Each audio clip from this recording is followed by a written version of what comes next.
Augusto Nicodemos, a tragédia de Brumadinho e Deus.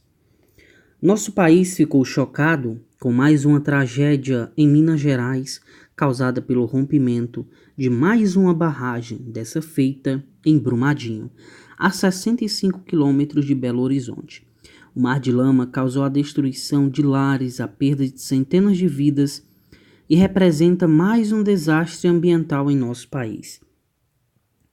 Diante da catástrofe, muitas pessoas são levadas a meditar sobre a presença do mal, do sofrimento e da injustiça no mundo e como isso se harmoniza com a pregação cristã, que há um Deus onipotente e infinitamente bom. Qualquer tentativa de entender as tragédias, desastres, catástrofes e outros males que sobrevêm à humanidade não pode deixar de levar em consideração três componentes da revelação bíblica, que são a realidade da queda moral e espiritual do homem, o caráter santo e justo de Deus e o sofrimento de Jesus Cristo por nós. Lemos em Gênesis 1:3 que Deus criou o homem e a mulher e que os colocou no jardim do Éden com um mandamento para que não comessem do fruto proibido. O texto relata como eles desobedeceram a Deus e decaíram assim do estado de inocência, retidão e pureza em que haviam sido criados. Essa queda afetou não somente Adão e Eva, mas trouxe consequências terríveis a toda a sua descendência. A culpa deles foi imputada por Deus aos seus filhos e a corrupção de sua natureza foi transmitida por geração ordinária a todos os seus descendentes, ou seja, a humanidade inteira, sem exceção, visto que não há um único justo, um único que seja inocente e sem pecado. Está sujeito ao justo castigo de Deus, o que inclui, atenção, a morte, as misérias espirituais, temporais, onde se enquadram as tragédias, as calamidades, os desastres, as doenças, o sofrimento e as misérias espirituais, que a Bíblia chama de morte eterna, inferno, lago de fogo e etc. A queda do homem impactou também toda a criação. Deus disse a Adão: maldita é a terra por tua causa. Em fadigas obterás dela o sustento durante os dias de tua vida. Ela produzirá também cardos e abrolhos, e tu comerás a erva do campo. Gênesis 3:17-19. As catástrofes, desastres, calamidades, tragédias que sejam naturais ou fruto do erro humano, são resultado de Deus ter amaldiçoado a terra por causa do pecado do homem.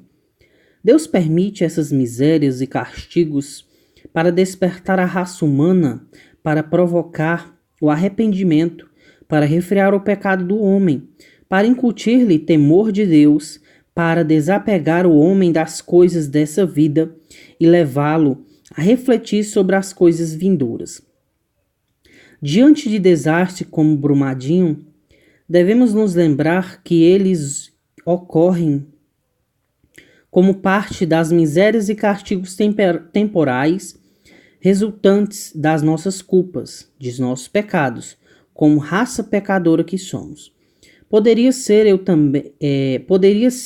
eu que estava na região quando a barragem se rompeu e levou a todos, ou alguém muito melhor e mais reto diante de Deus. Ainda assim, Deus não teria cometido qualquer injustiça, ainda que os que morreram soterrados fossem os melhores homens e mulheres que já pisaram a face da terra. Pois mesmo estes são pecadores, não existem inocentes diante de Deus. Pense nisso, antes de ficar indignado contra Deus diante do sofrimento humano. Não nos esqueçamos, entretanto, que o Deus justo é também um Deus que sofre conosco. Deus Filho se tornou um de nós pela encarnação no ventre de Maria e viveu uma vida de sofrimento e dor que terminou com a sua morte na cruz. O sofrimento que ele carregou e suportou não era decorrente do pecado, pois nele não havia pecado, nem original nem seu próprio.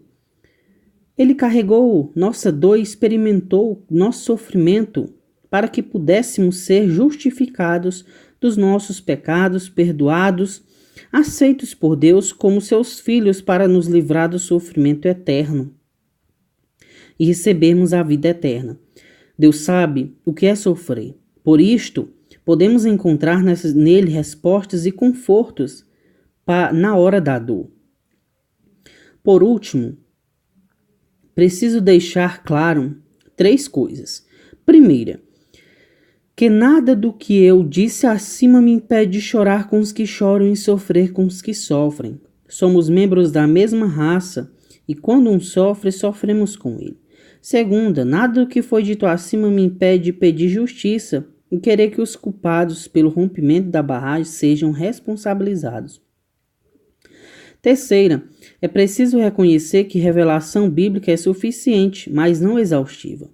Não temos todas as respostas para todas as perguntas que se levantam quando um desastre destes acontece. Não sabemos os propósitos maiores e finais de Deus com aquela tragédia. Só a eternidade o revelará. Temos que conviver com a falta destas respostas neste lado da eternidade. Mas é preferível isto a aceitar respostas que venham a negar o ensino claro da Bíblia sobre Deus, como por exemplo, especular que ele não existe, ou que se existe, ele não é soberano e nem onisciente nem onipotente. Posso não saber os motivos específicos, mas consola-me saber que Deus é justo, bom e verdadeiro, e que todas as suas obras são perfeitas e retas, e que nele não há engano.